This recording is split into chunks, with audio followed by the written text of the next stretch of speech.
무엇보다도 이 말씀을 통하여 호렙산에서 떨기나무 가운데서 주의 음성을 들었던 모세처럼 좀 피곤해가지고 로뎀나무 밑에서 힘들어 누워있을 때 주께서 세미한 음성을 엘리야에게 들려주셨던 것처럼, 또 어떤 분들은 폭풍우 가운데서 하나님께서 바울에게 확실하게 말씀 들려주신 것처럼, 그리고 주일 아침에 밤모섬에서 하나님의 음성을 들었던 요한처럼 오늘 주께서 꼭 필요한 메시지를 여러분들이 허락해 주시기를 원합니다. 구체적이고도 영광스러운 말씀이 되었으면 좋겠습니다. 오늘 말씀의 제목은 보이지 않는 하나님의 거룩한 즉흥성. 제가 최근에 몇 년 동안 한 제목 가운데 제일 어려운 말씀이에요, 제목이. 근데 제가 주로 기도했어요. 처음에는 어렵게 들릴지 모르지만 나갈 때는 한 명도 예외 없이 다 이해하고 돌아가게 하여 주십시오. 그러니까 전체적인 어떤 핵심 아이디어는, 토픽 아이디어는 하나님은 믿는 사람들에게 어떤 식으로 개입하시는가, 하나님의 백성들에게 어떤 식으로 개입하시는가, 뭐 이런 내용들인데, 하나님의 거룩한 즉흥성, 보이지 않는 하나님의 거룩한 즉흥성, 이 지금 하나님께서 예비하신 그 은혜가 지금 우리에게 임하기를 바라는 것입니다. 오늘 본문은 룻기서입니다. 룻기. 지난번에 이어서 계속 룻기서의 말씀인데, 여러분, 룻기서는 어느 성경 사이에 있어요? 사랑의 교회 성도 여러분, 룻기서는 어디하고 어디 사이에 있어요? 사사기하고 뭐예요? 사무엘상의 절묘한 위치에 있어요. 절묘한 위치에 있어요. 그러니까 사사기를 배경으로 삼고 있고, 또 오늘 룻이 나중에 이제 그 다윗의 증조모가 되잖아요. 그러니까 다윗 왕국의 사무엘상을 통해 펼쳐지는데요, 그 사이에 아주 독특한 위치에 있는데, 이 룻기의 배경에 되는 사사기는, 사사기 제일 마지막 장 마지막 절은 뭐라고 나오냐면 이렇게 나와 있어요. 그때의 사람이 각각 자기의 소견에 옳은 대로 행하였더라 그랬어요. 그러면 이런 나라가 제대로 되겠습니까?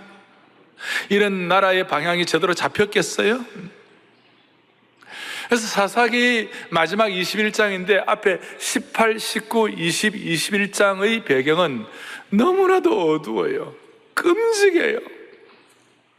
제가 어릴 때 사사기를 읽다가 이 뒤에는 도대체 어떻게 성경에 이런 내용이 나올 수가 있겠는가. 사사기는 영적인 어두움이 짙게 깔려 있었어요. 역사의 민낯과 밑바닥이 드러난 그런 상황이었어요. 모든 상황은 더 점점 나빠졌고, 지도자의 능력은 쇠퇴했고, 아니 지도자 자체가 없었어요. 제대로 없었어요. 그리고 18장부터 21장까지 뒤에 보니까 기가 막히게 가슴 아픈 내용들이 연속적으로 나오는 거예요. 사람들의 마음을 완전히 무너뜨릴 내용들이에요. 어떤 내용입니까? 그의 시대가 나락으로 떨어졌어요. 성폭행, 살인, 그것도 여러분 토막살인의 원조가 사사기예요. 토막살인, 절단, 참수, 부족 간의 대학살, 끔찍한 마스카레, 야만의 시대였어요. 야만의 시대. 왜 이래 됐을까? 사사기를 볼 때 사사기 1장부터 21장까지 어디에도요 감사라는 말이 한 번도 안 나와요. 하나님이 이스라엘 민족에게 출애굽을 하게 하시고 광야를 통과해서 가나안 땅에 들어갔고 영광스러운 기적을 베풀어 주셨는데, 그 은혜에 대한 기억 상실증의 바이러스가 걸렸어요. 은혜 기억 상실증 바이러스가 걸려가지고 다 잊어버리고, 은혜에 대한 거 다 잊어버리고 원불비가 충만했어요. 무슨 말이냐? 어떤 종교 이름이 아니고 원불비, 원망과 불평과 비난이 충만했어요. 어디를 봐도 사랑과 감사와 축복이 없었어요. 그러니까 이 사사기 시대는 영적 은혜 기억 상실증 때문에 하나님이 주신 좋은 것들은 속히 잊어버렸고, 가치 없고 나쁜 것들을 빨리 받아들이는 이상 증상에 걸렸어요. 그래서 이스라엘 백성들에게 허락하신 그 영광스러운 민족적 자존심과 거룩한 문화가 산산조각이 나와버렸어요. 이게 이제 이스라엘 민족적 어두움의 배경이었고, 개인적으로는 지난번에 제가 나오미 룻 말씀을 드렸죠. 앞에 룻기 1장에 보니까 1장 1절에 사사들이 치리하던 때에 흉년이 들었더라.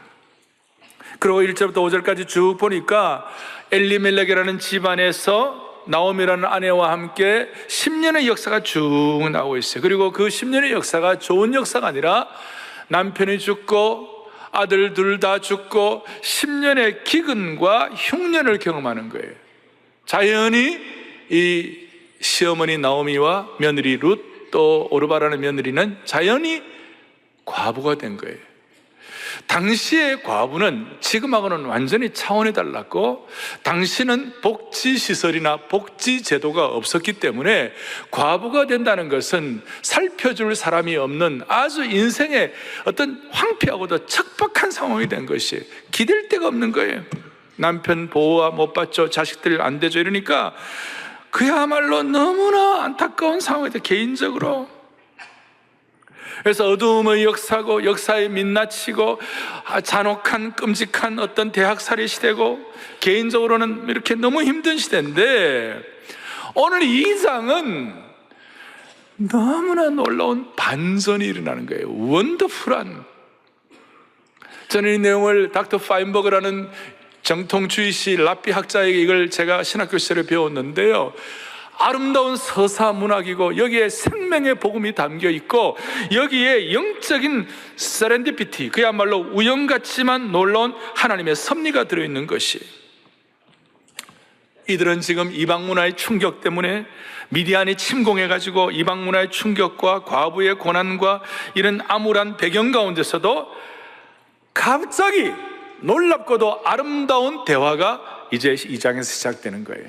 이런 배경을 놓고 오늘 제가 여러분들 이 가을 사역을 하나님 앞에 의탁하면서, 이 가을의 하반기 여러분과 저와 우리 교회와 우리 개인의 인생을 의탁하면서 제가 드리는 두 가지가 여러분들에게 꼭 접목되기를 원합니다.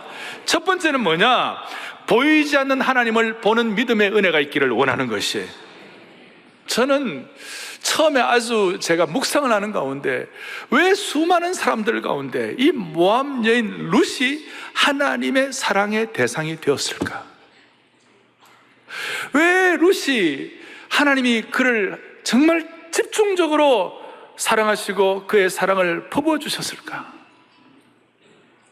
심지어 하나님을 믿는다고 하는 시어머니는 지금 어떻게 하고 있는 거예요? 나를 나오미라 부르지 말라, 나를 마라라고 부르라, 나를 고통이요 쓴물이요 아픔이라고 불러달라 할 정도로 지금 방 안쪽 구석에서 마음이 아파가지고 그냥 축 늘어져 있었어요. 근데 룻은 오늘 이제 2장에 보면 이삭 줍기도 나가고 막 나가는데, 어떻게 하나님께서 룻에게 이런 축복을 하셨을까? 제가 이제 룻을 이제 연구하다가 1장 16절에 보니까, 거기 1장 16절 뒤에 보면 노란 거 있어요. 뒤에 보면 여러분들 어머니의 백성이, 같이 한번 읽어보겠습니다. 어머니의 백성이 나의 백성이 되고 어머님의 하나님이 나의 하나님이 되시리니. 아멘. 어떻게 이런 영광스러운 고백을 할 수 있었을 것인가? 룻에게는 이제 전체적으로 보면 사사기에서 한 번도 나오지 않던 감사가, 룻에게는 룻의 삶을 통하여 감사와 은혜와 하나님을 향한 감격이 막 뿜어져 나오는 것 같아요. 어떻게 이럴 수가 있었을까? 지금 환경이 어렵고 과부의 삶이 어려우니까 며느리들을 둘 보고 시어머니가 돌아가라, 너희들은 다시 돌아가라 그랬을 때, 룻은 지금 이런 행보를 취하지만 첫째 동서 큰 며느리 오르바는 그냥 모압으로 돌아갔어요. 그 모압으로 돌아갔다는 것은 단순히 돌아갔다는 정도가 아니라 모압의 문화, 모압의 그 신을 섬기는 것, 그쪽으로 다 돌아갔다는 뜻도 크게 보면 포함되었다는 성경 해석학자들도 있어요. 그러니까 왜 룻이 이렇게 하나님의 사랑의 대상이 되었을까? 나오미와 엘리멜렉의 집에 시집 와서 10년 있는 동안 룻의 마음밭이 대변화가 일어난 거예요. 무슨 말이냐면, 룻은 모압 족속입니다. 그리고 모압 족속이 그동안 섬겼던 신이 누구냐면 그모스라는 신이었어요. 이 그모스라는 신은 어떤 신인가 하면 아주 공포의 신이에요. 그모스는 어린아이를 제물로 요구하는 악한 신이었어요. 사람들이 신의 진노를 피하기 위하여 아이들을 불에 태운 것이에요. 이런 차원에서 룻은 어릴 때에 한마디로 영적인 어둠 속에서 자란 거예요. 이런 어두움의 문화 속에서 수많은 상처와 어려움과 여인으로서 감당하지 못할 힘든 것이 있었을 거예요. 그런데 엘리멜렉이라는 집안에 시집을 오면서 창조주 하나님, 유일한 여호와 하나님, 언약의 하나님을 만나게 된 것이에요. 이 창조주 하나님은 모압의 그모스의 신처럼 인간을 불에 태우는 것이 아니고 인간을 사랑하고 인간의 존엄성을 아시고 인간의 인생을 가장 최선의 삶으로 여인들도 존중하게 하시는 그런 하나님이라는 것을 깨닫게 된 것이에요. 10년 동안 있으면서 믿음의 조상들에 대한 얘기도 많이 들었을 거예요. 아브라함에 대한 얘기도 들었을 거고, 사라에 대한 얘기도 들었을 거고, 레베카, 리브가에 대한 얘기도 들었을 거고, 라헬에 대한 얘기도 들었을 거고, 기생 라합에 대한 얘기도 들었을 거고, 모세, 노아 같은 이런 요셉 같은 이런 신앙의 선배들에 대한 얘기를 들었을 거예요. 시편에 있는 내용들 가운데 복 있는 사람은 악인의 길을 쫓지 않는다. 시편의 내용들 가운데 다윗의 시편은 그 이후에 나왔지만 그러나 구준으로 내려오는 이스라엘 백성들의 놀라운 시편들, 여호와께 가까이함이 내게 복이라, 하나님을 가까이하는 것이 내게 진짜 복이겠구나, 그런 것들이 이제 룻의 마음속에 차곡차곡 하나님의 은혜가 쌓여간 거예요.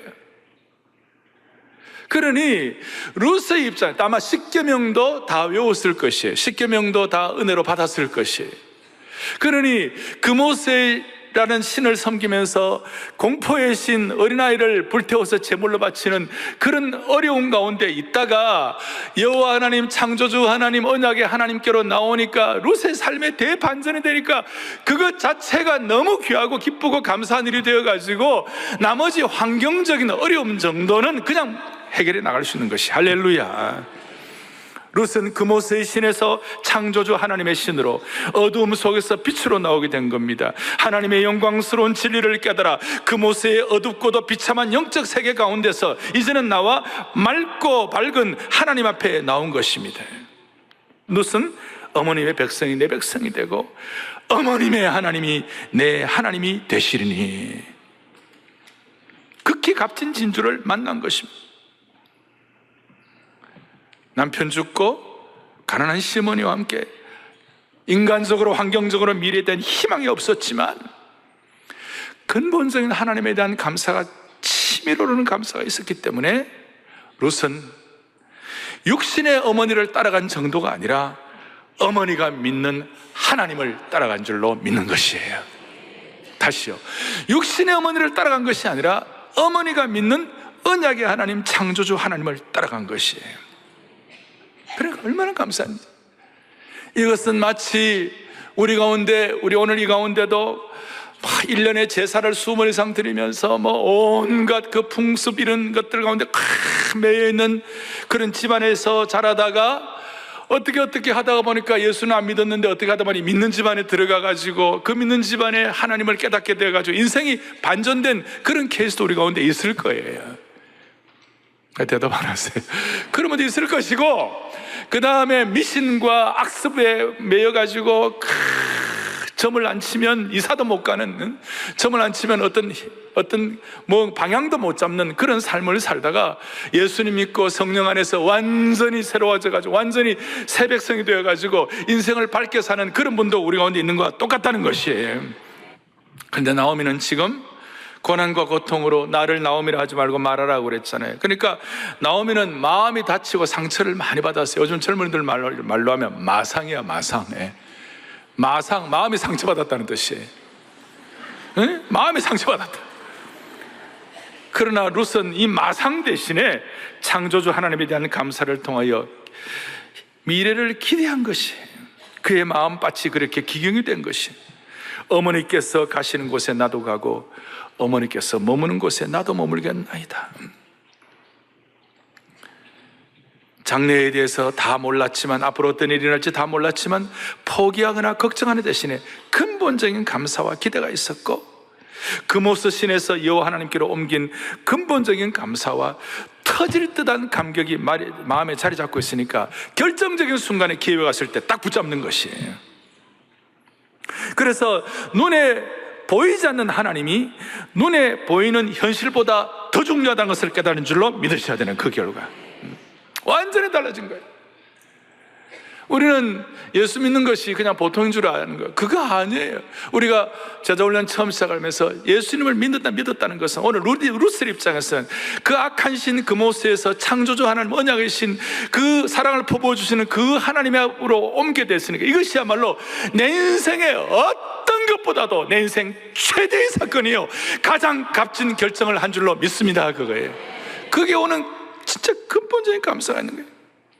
이렇게 되니까 무슨 일이 벌어지는가? 자연스럽게 보이지 않는 하나님을 보는 믿음이 생긴 것이에요. 바울은 고린도 교회 성도들을 향하여 고린도후서 5장 7절에 이런 권면을 하는 거예요. 보죠. 이는 우리가 믿음으로 행하고 보는 것으로 행하지 아니하며. 아멘. 우리의 인생이 보는 것으로만 행하지 아니하고 우리의 인생은 믿음으로 행한다. 여기에 대한 답이 나온 거예요, 루스 입장에서는. 오늘 현대인들은 영적 시력을 많이 상실했습니다. 그러나 성도는 보이는 것보다 보이지 않는 것을 보는 사람인 줄로 확신합니다. 바울은 고린도서 4장 16절에 뭐라고 고백하느냐? 같이 보죠. 우리 겉사람은 낡아지나 우리의 속사람은 뭐예요? 날로 새롭도다. 바울은 눈에 보이는 겉모습보다도 눈에 보이지 않는 속사람을 볼 수가 있었어요. 눈에 보이지 않는 속사람을 볼 수 있어요. 이것은 내가 눈으로 보는 것만이 진리라고 생각하는 사람은 결코 깨달을 수 없는 영적인 안목이에요. 그런데 진짜 본질적인 것, 정말 소중한 것은 눈에 보이지 않는 것이에요. 여러분, 지금 눈에 보이지 않는 것 가운데서도 소중한 것이 얼마나 많아요. 지금 중력이 눈에 보입니까? 아마 중력이 없으면 오늘 이 본당은요, 이런 예배 못 드려요. 못 앉아 있어요. 서로 부둥둥 떠나다가 머리가 박치기 하고 막 이렇게 할 거예요. 지금 눈에 보이지 않지만 중력이 있는 거예요. 잘 아시는 대로 공기가 없으면 눈에 보이지 않지만 오늘 조금도 우리 생명을 5분만 공기가 없어도 우리 다 힘들 거예요. 우리는 우리 눈으로 볼 수 없는 미시 세계가 있고 우리 눈으로 볼 수 없는 거시 세계가 있어요. 미시 세계는 뭡니까? 분자 단위, 원자, 핵, 중성자, 이런 것들은 우리 눈에 보이지 않지만 있다고 믿고 사는 거예요. 극초단파, FM 이런 것도 우리 눈에 보이지 않지만 있다고 믿고, 이게 미시 세계예요. 거시 세계는 뭡니까? 태양계나 은하계, 우주를 우리 눈으로 볼 수는 없지만 실제한다고 믿고 사는 것이에요. 사람의 눈에는 보이지 않는데, 여러분, 감정이란 게 얼마나 중요합니까? 오늘도 우리 찬양대가 찬양하는데 저는 올라오면서 1부 예배 때 느끼는 감정과 2부 예배 때 느끼는 감정이 또 달라요. 그 사이에 수많은 감정이 오락가락했어요, 제가. 그래서 기도하면서 올라왔어요, 제가. 이 감정이라는 게 오락가락한 얘기 다 있었는데 눈에 보이지를 않는 것이에요. 눈에 보이지 않는 것이에요. 여러분, 인정받고 싶은 욕구란 게 얼마나 중요합니까? 그것이 우리 눈에 보이지 않지만 이 사회생활을 이끌어나는 중요한 요인이 되는 거예요. 힘이 되는 거죠. 그런데 인정받는 욕구 어디에 보입니까? 임마누엘 칸트가 얘기했어요. 신기한 것 두 가지가 있다. 한 가지는 밤하늘에 떠있는 저 아름다운 별들과, 또 하나는 내 안에 보이진 않지만 내 안에 도덕적 양심이 있다는 게 너무 신기하다. 너무 신기하다. 보이지 않는 양심 때문에 우리는 부끄러움도 느끼고 어떨 때는 감사도 느끼고, 안 보이지만 너무 분명한 실체, 이거 너무 신기한 거예요. 우리는 나의 가는 길 주님 인도하시니, 그 다음 가사가 뭡니까? 그는 보이지 않아도 날 위해 일하시네. 나의 가는 길 주님 인도하시니 그는 보이지 않아도 날 위해 일하시네. 그러니 이번 가을 사역 또한 보이지 않는 하나님이 어떻게 일하시는가 기대하는 가을 사역 되기를 바랍니다. 영적 실체도 우리 눈에 보이잖아요. 어떻게 보면 너무 귀하기 때문에 보이지 않는 것이 정상이에요. 우리에게는 오감이 있어요, 오감. 그래서 특별히 여성들에게는 감각의 촉수가 남자보다 더 발달되어 있어요. 남편이 비상금 챙기는 것을 기가 막히게 하는 것이에요.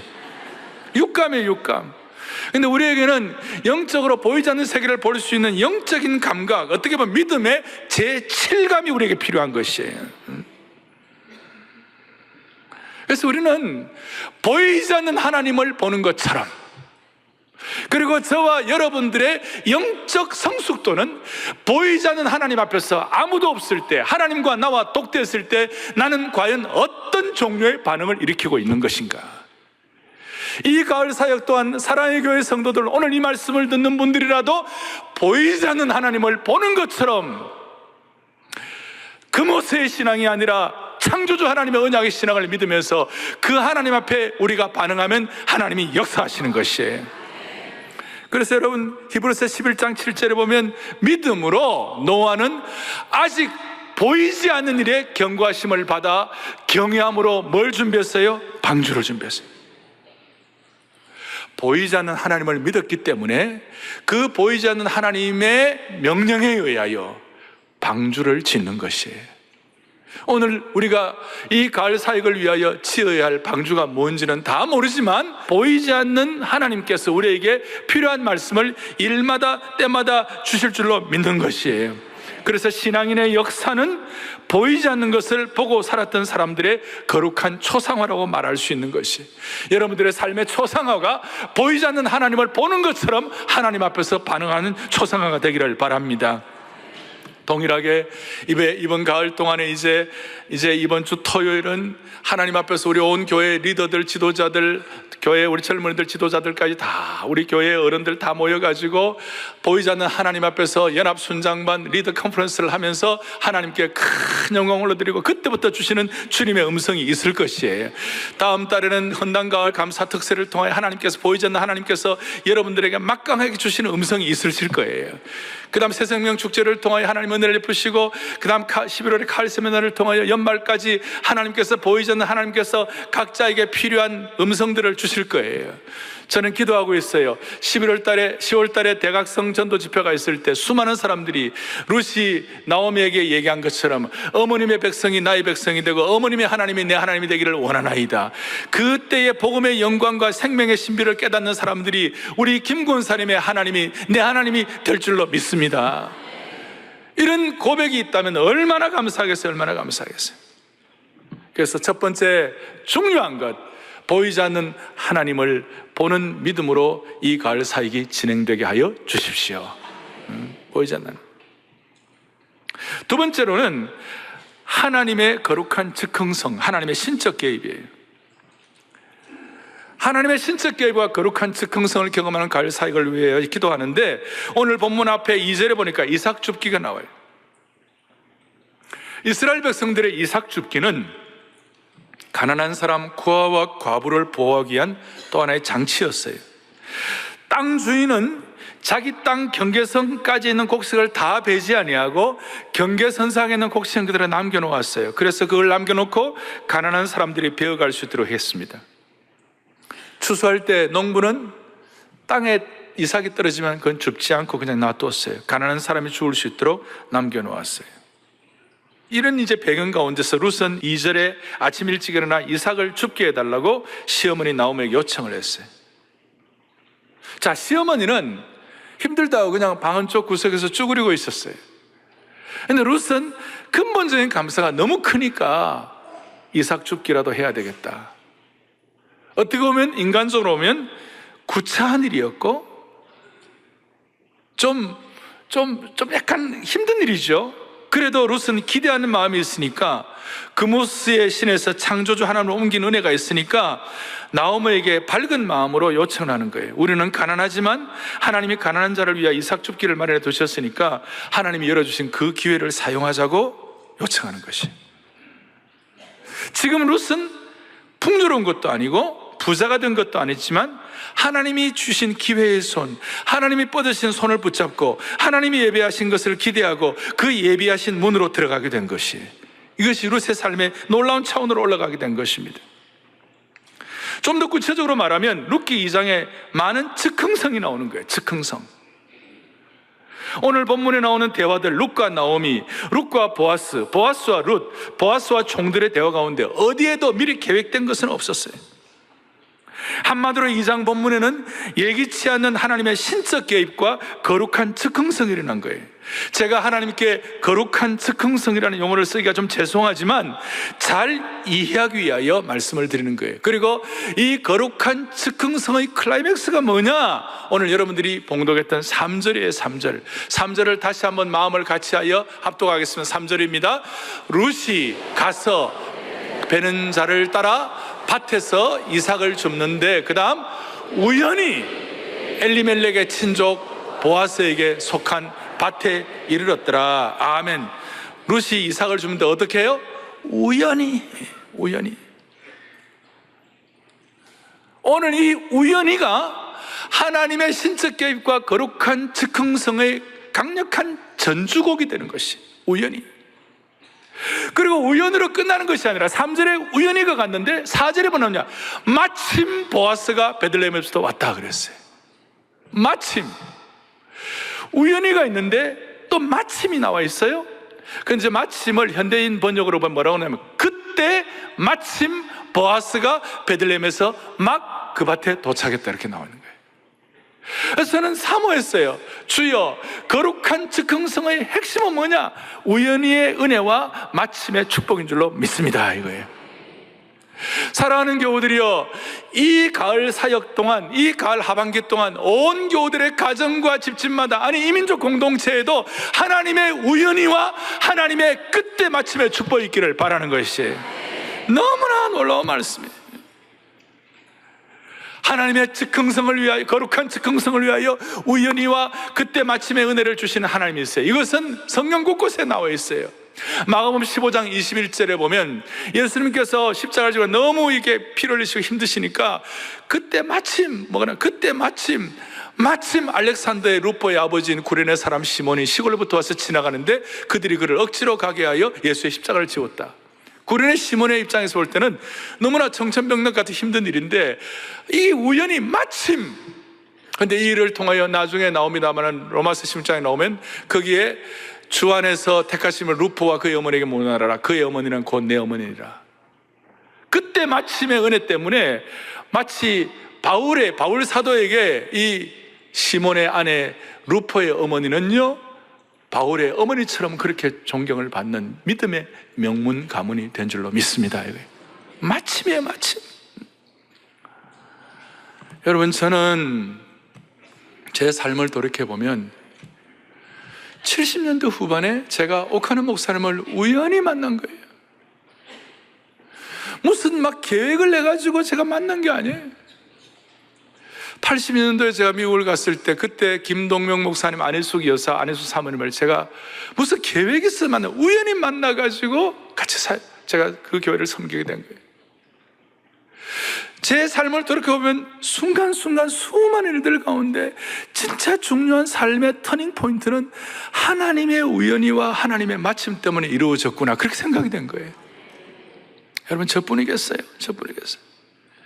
제가 무슨 계획한 것이 아니었어요.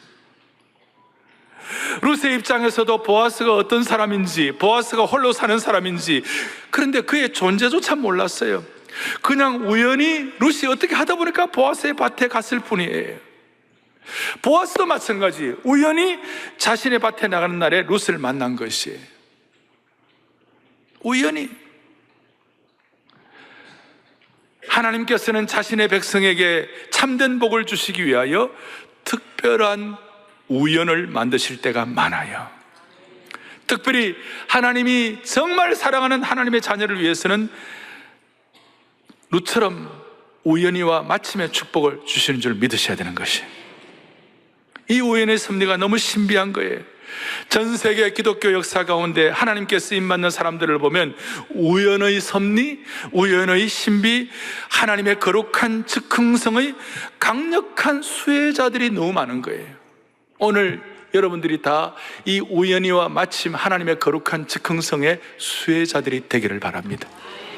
사모하세요. 여러분 부부끼리 어떻게 만났어요?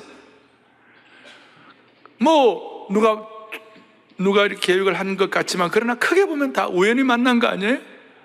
어떤 부부는 굴다리 밑을 지나가다가 만났대요. 버스 안에도 만나고.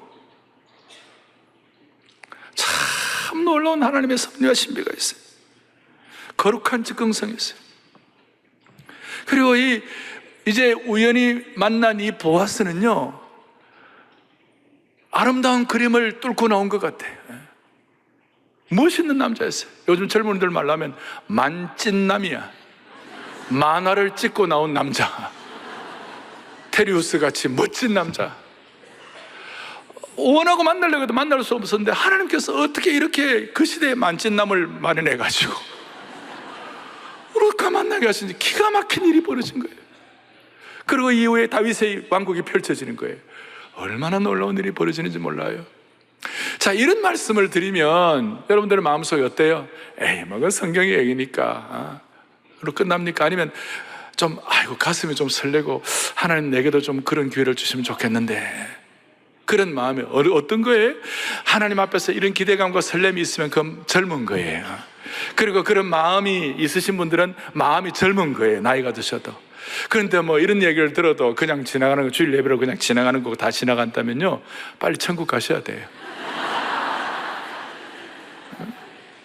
이제 보아스가 먼저 종들에게 먼저 얘기하죠.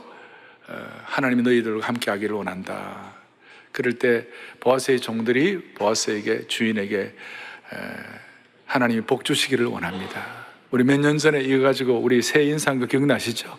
하나님이 함께 하시기를 원합니다. 4절에 하나님 복 주시기를 원합니다. 이거 굉장한 배려를 한 거예요. 그러니까 이 룻이 진짜 배려의 남자를 만난 거예요. 배려 남자. 5절에 보아스가 저 소녀가 누구냐? 금오스의 신에서 창조자 하나를 만나게 되니까 마음이 치밀어오는 감사가 있으니까 결혼하고 10년 돼도 저 소녀가 누구냐? 아, 주여, 우리 교회 자매들 다 이런 축복을 주시기 바랍니다 라고. 저 소녀가 누구냐? 그러니까 6절에 사원들이 대답하여 모압에서 온 소녀인데 룻입니다. 그럴 때 보아스가 즉흥적인 행동을 합니다. 8절 9절에 이삭 주우러 다른 밭에 가지 말고 일꾼들에게 얘기해가지고 둘 테니까 편하게 와서 이삭을 주우라.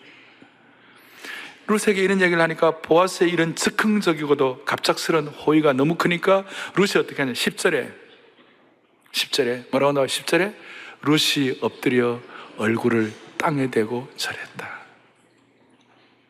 이런 핑퐁 같은 얘기들이 왔다 갔다 하는데 여기에 오염된 것이 낄 그런 자리가 없었어요. 룻은 근본적인 감사와 근본적인 밝음이 있었기 때문에 자연스럽고 순결하고 가식이 없었어요. 또 보아스는 그 당시에 있는 자였고 족장이었지만 그런데도 불구하고 보아스도 애매하고 난처하지 아니하고 보아스도 아주 순수했어요. 그러니까 이 순수가 서로 소통하는 것이, 서로 연결이 되는 것이, 하나님 주신 이 기회에 대해서 순수하게 서로 반응하고 붙잡을 수가 있었던 것이. 여러분, 우리에게 이런 일들이 앞으로 일어날 거예요. 우리가 주님 앞에 오늘 보이지 않는 하나님을 믿는 믿음으로 가을을 준비하고, 보이지 않는 것이 더 가치 있는 것이 더 가치 있다, 보이지 않는 것이 더 가치 있다고 생각하고, 그 다음 또 하나 중요한 거, 오늘 하나님의 거룩한 즉흥성을 믿고 신뢰하면서 하나님 앞에 마음을 열고 순수하게 반응하면 하나님의 기회가 왔을 때 붙잡을 수가 있는 것이에요. 롯처럼 납작 엎드려서 기도하면서 붙잡을 수 있는 것이에요. 그리고 이 하나님의 거룩한 즉흥성은 우리가 볼 때는 우연과 즉흥이지만 믿음으로 볼 때는 하나님의 섭리요 완벽한 것인지, 완벽한 것이 되는 것이, 하나님 편에서는 섭리고 완벽한 것이 되는 것이. 그리고 이 하나님의 이 신적 개입으로 하나님의 섭리를 통하여 거룩한 즉흥성이 룻의 입장에서는 삶의 작은 퍼즐들이 모여 연결됨으로 말미암아 최선의 믿음의 작품들이 나오는 것이. 그래서 오늘 이 시간을 통하여 룻의 삶의 터닝 포인트, 영적인 전환점이 일어나는데, 룻에게 전환점이 일어나게 된 하나님의 섭리는 세 가지가 있었어요. 하나님의 타이밍, 하나님의 사람, 하나님의 장소. 하나님이 예비하신 완벽한 시기가 있었고, 최고의 사람이 준비되어 있었고, 딱 맞는 장소. 완벽한 시기는 앞에 보면 추수의 시기, 최고의 사람 보아스를 준비하셨고, 보아스에게는 룻을 준비하셨고, 딱 맞는 장소, 이 밭에 가서 밭이 만남의 장소가 될 수 있도록 하나님께서 이렇게 역사하신 줄로 믿습니다. 근데 나오미는 힘들다고 방 안에 콕 박혀가지고 방콕하면서 웅크리고 있었어요. 여러분, 그럴 땐 작품이 안 나오는 거예요. 오늘 이 가을에 우리의 실력과 환경과 능력 때문에 기대하는 것이 아니라, 우리는 금옷의 신이 아니라 창조주 하나님, 언약의 하나님, 섭리 하나님을 참으로 믿는 그것이 우리에게 확실하기 때문에, 그 하나님은 우리에게 easy way는 아니지만, 쉬운 건 아니지만 best way, 최상의 작품을 만들어 주실 것을 믿고, 우리의 마음에 순결하게 순수하게 간사함이 없이 오염된 것이 없이 그냥 소박하게 반응하면 하나님이 기회를 주실 것이고, 순간 우리가 그 기회를 붙잡을 수가 있는 것이 하나님의 시기, 하나님의 타임, 하나님의 사람, 하나님의 장소. 오늘 이 은혜를 가지고 우리 모두가 다 쓰임받는 가을의 이 귀한 사역의 기간이 되기를 소망합니다. 그리고 이제 아직까지 제가 최고는 얘기 안 했어요. 최고는 이제 12절 중 나오는데, 하나님의 은혜의 날개가 기다리고 있는 것이, 이거는 제가 다음 주일날 하겠습니다.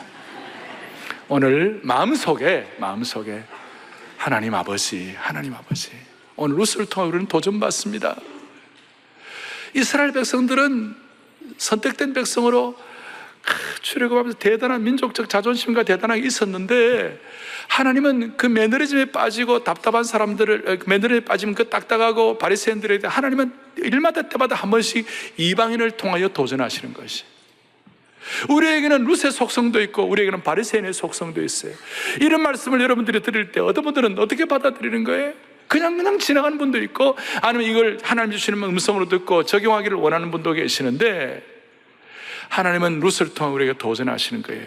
또 기생 라합을 통하여 도전하시는 것이, 그 다음에 갈렙을 통하여 도전하시고, 신약 같은 경우는 수로보내게 족속 이방 여인을 통하여 믿음을 도전하시는 것이, 오늘 우리의 영적인 눈을 떠서 모두가 다 서운하십시다.